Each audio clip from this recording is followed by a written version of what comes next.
Hello, everyone. As you know, I told you a couple of weeks ago I was going to take the month of July off, and I decided to re-engage these videos a week early. You may or may not know this, but we're starting the book of Romans at Cornerstone Community Church, and I want to use these videos as a way to talk about the content of the book of Romans for this week's sermon series. So this whole morning thing has morphed over the last 2.5 years, and it's been all good for me. We started off with doing reading a chapter of the Bible today, and I'd send out an email and an audio podcast. Then during this pandemic, we went to the videos, and I went from reading a chapter of the Bible together and me giving you a few thoughts on it to me actually explaining paragraph by paragraph through several books. We did Colossians, 1st and 2nd Thessalonians, 1st John, and it was all good. But I realized I wanted to change it up again. I had to take some time off to think about it. So I've written some things down. I'm going to read them. So if I'm not looking directly into the camera, it's for that reason. So stay with me on this. So I believe that God gave us the scriptures to help us accomplish growing in Christ, to walk with Him, to know Him.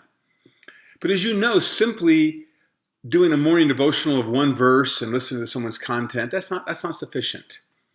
We need to put time into pursuing the Lord as we read through His Word, to engage our minds. So, doing the book of Romans, I want to do a paragraph or a chapter at a time in my sermons, but during the week, twice a week, probably Wednesdays and Fridays, I will put out a video where I prompt you to do some reading and to think through the passage. I'm not going to explain the passage to you in these videos. I'm asking you to engage God in His Word, and I'll guide you with some questions and thoughts to that end. So let me look at this real quick here. In this week, we're finishing up Paul's introduction. Last week we started the book of Romans. We did verses 1 through 7. This week we're going to do 8 through 17, which is Paul's introduction. Here's what I'd like you to do. I would like you to read chapter 1 through 17 twice. Okay, read chapter 1 of Romans, verses 1 through 17 twice. And read it in two different translations if you can. I want you to think through Paul's statement about not being ashamed to proclaim the gospel. The focus of this week's message is primarily going to be verses 13 to 17. So think through the idea that Paul says, I'm not ashamed of the gospel. Why was he not ashamed, according to this passage?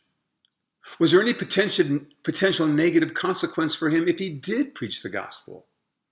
Think about that. And then ask the question for yourself, are you ashamed to proclaim the gospel? And why not? Especially in light of what Paul said about it. There are two words or phrases in verses 13 to 17 that are the heart of Paul's gospel that I'm going to focus on in my message, and I want you to start thinking about them. The two words or phrases are the concept of faith or believing and the concept of the righteousness of God. In fact, both of these ideas, there's nouns and verbs involved in the book of Romans of faith, having faith, or believing, an idea of the righteousness of God, and the concept of God justifying you, which is the verbal form of righteousness. God is bringing righteousness to you.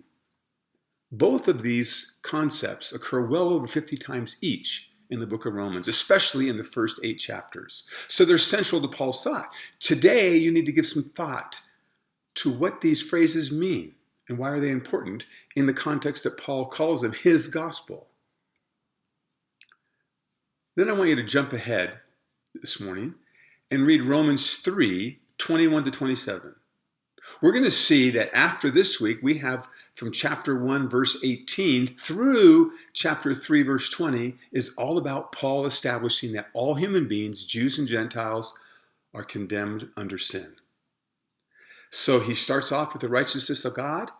He talks about the unrighteousness of men. Then he goes back to the righteousness of God in chapter 3, verse 20, and how faith is involved in gaining that righteousness.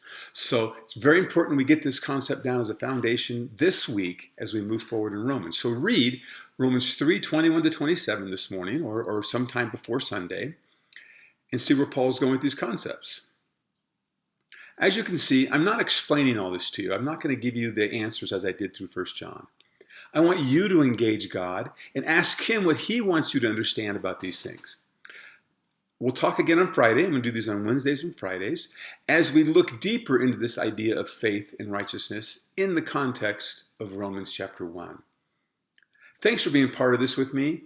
Once again, I'm trying to figure out how to utilize some media, these morning videos, to encourage you and myself to grow closer to Christ, to have Christ formed in me, to have Christ formed in you.